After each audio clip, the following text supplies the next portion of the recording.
Sir जसं तुम्ही परवाच्या व्हिडिओमध्ये बोलला की आपला सगळा 700चा ग्रुप आहे, मग ते कस्टमर कनेक्ट, मग ते सुरुवातीचा आमच्यासारखे पहिला कस्टमर कसा क्रॅक करायचा, त्याला काय पिच करायचं आणि मग कम्युनिटी कशी वाढवायची, थोडं त्याबद्दल सांगा. ओके. आता त्या व्हिडिओनंतर मला बऱ्याच लोकांचा हा प्रश्न आला. सगळ्यांना असं वाटतं की माझा काय म्हणतात सोशल रीच असल्यामुळे ते 700 झाले. तसा प्रश्न नसतो. हे बघा, आम्ही जेव्हा पहिल्यांदा भाजी केली तेव्हा मला लक्षात आलं की आमच्याकडे एकदम 100 जुड्या करडई आली होती. 100 जुड्या एकदम, कारण प्लॅनिंग नव्हतं, काही नव्हतं. तर खूप जुड्या घेऊन करायचं काय हा प्रश्न आला होता. मग आम्ही काय केलं, जवळच्या मंदिरात गेलो. मंदिराच्या बाहेर क्रेट ठेवले आणि तिथे मी आणि बायको उभं होतो. तर असं उभे सगळे लोक येऊन विचारायला लागले काय आहे, कितीला आहे. तर आम्ही तेव्हा मार्केटमध्ये जो रेट होता तो असं सांगून भाजी विकायला सुरुवात केली. असं आम्ही तो आठवडाभर आम्ही बसलो. तेव्हा रोज काल आलेल्या काकू त्या परत दुसऱ्या दिवशी अरे आज काय आहे असं म्हणून यायला लागलं. आता आज आठवडाभर असं रेग्युलर झालं. आणि त्यानंतर आम्ही ठरवलं की आठवड्यातून एकदा तरी आपण ह्याच्यात जायचं. आणि आलो नाही की काल का नाही आलात असं विचारायला पण लागले लोक, कारण त्यांना लक्षात आलं की अरे हे भाजी छान आहे. आपल्याकडे प्रॉब्लेम हा असतो की आपल्याकडे बरेच भाजीवाले मेथीच्या जुडीच्या मध्ये खराब मेथी, पालका जुडीमध्ये खराब पालक असं वरून देतात. वरून छान दिसतं, आत खराब. ह्यानी काय होतं, एकदा कस्टमर मिळतो आणि दुसऱ्यांदा तो परत तुझ्याकडे येत नाही. तुमची भाजी अशी असली पाहिजे की पुढच्या वेळेला कस्टमरनी तुम्हाला शोधत आलं पाहिजे की अरे भावाची भाजी जुडी इतकी सुंदर होती, निवडायला पण लागली नाही, एकही सडकं पाणी नव्हतं आणि त्याने परत आलं पाहिजे. लक्षात असं बनवलं की काय होतं, हे जे मंदिराबाहेरचे गिऱ्हाईक आहेत त्यानंतर आम्ही त्यांना सांगायला लागलो की आमचं घर इकडे आहे इथून, आणि त्याच्या बाहेर आम्ही आउटलेट आहे. आमचं आउटलेट आहे म्हणजे एक गॅरेजमध्येच आम्ही टेबल टाकलं होतं तेव्हा, तर तिकडे पण आहे. तर ते सुरू झालं. नंतर काही गिऱ्हाईक आम्हाला असं म्हणले की तुम्ही माझी सोसायटी आहे ती इथून दूर आहे, पण तुम्ही आलात तिकडे ना तर आमच्याकडे बऱ्याच लोकांना भाजी हवी आहे, तुम्ही करू शकाल का. तर आम्ही एक ई रिक्षा घेतली.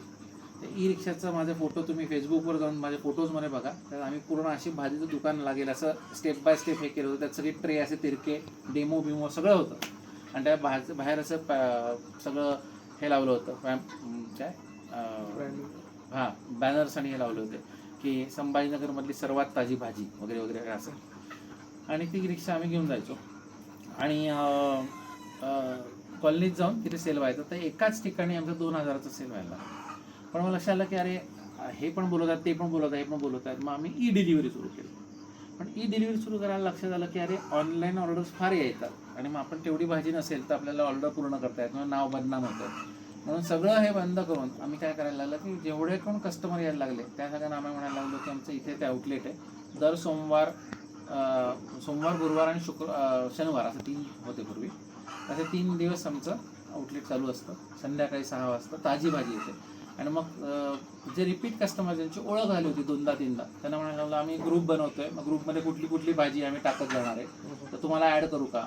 मग ते म्हणले हो ॲड करा. असं करत करत आम्ही 50-100 लोकांचा ग्रुप बनला आमचा फक्त.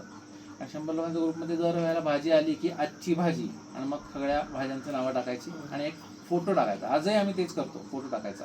आणि तो फोटो पाहून लोक ज्यांना आवडत असेल त्या भाज्या तर यायचे, नाही तर नाही. ह्याच्यामध्ये एक महत्त्वाची गोष्ट होती की आम्ही एक 27 भाज्या तेव्हा करायचो. तेव्हा काय होतं की एकाच जागी कस्टमर आला की सगळं मिळायचं. त्यामुळे आमची पॉप्युलॅरिटी वाढत गेली आणि शेतातून थेट तिथे यायची ना. संध्याकाळी 5ला गाडी भरून 6 वाजता आम्ही दुकानात. तर माउथ पब्लिसिटीने 100चे वाढत गेले. मग आम्ही अंडी लॉन्च केली. मग अंड्यांचा वेगळा ग्रुप लॉन्च केला, त्याला कम्युनिटीज कन्वर्ट केलं. नंतर दूध लॉन्च केलं, तर दुधाचं असं बनवलं. नंतर पनीर, तूप असे प्रॉडक्ट केली. नंतर लक्षात आलं की अरे आपण आपलंच विकतोय. मग आम्ही काय केलं की आमच्या आजूबाजूचे सगळे शेतकरी जे सेंद्रिय करतात, हे करतात किंवा रेसिड्यू फ्री जरी करतात, तर त्यांना पण आम्ही ॲड केलं आणि म्हटलं तुम्ही पण यांच्यात विका आमच्याकडे. तर तसं भाजी करणार आमच्याकडे कोणी नाही इथे. एखाद दुसरे आहेत ते पण विकतात कधी कधी, पण ते सोडून मग मोसंबीवाले आले, मग आंबेवाले आले. असं करत असा ग्रुप झाला की या ग्रुपमध्ये खूप छान मिळतं हे लोकांना समजायला लागलं. माउथ पब्लिसिटी होत गेली आणि लोकच यांना ॲड करा म्हणायला लागले. असं करत आमचा ग्रुप तयार झाला. आता आम्ही अवेअरनेस असा करतो त्या ग्रुपमध्ये की तुम्ही कोणाकडून जे काही मटेरियल घेताय ते खरंच बरोबर आहे, जेन्युइन आहे का, हे त्यांच्या शेतात जाऊन बघा. बघा आणि मग हे करा. मग आता आमचं प्रायमरी ग्रुपमध्ये आम्ही PGS सर्टिफिकेशन मॅन्डेटरी करून टाकलं. मग त्यामुळे ते PGS म्हणजे सर्टिफाईड लोकच विकू शकतात. मग रेसिड्यू फ्रीचा वेगळा ग्रुप बनवला.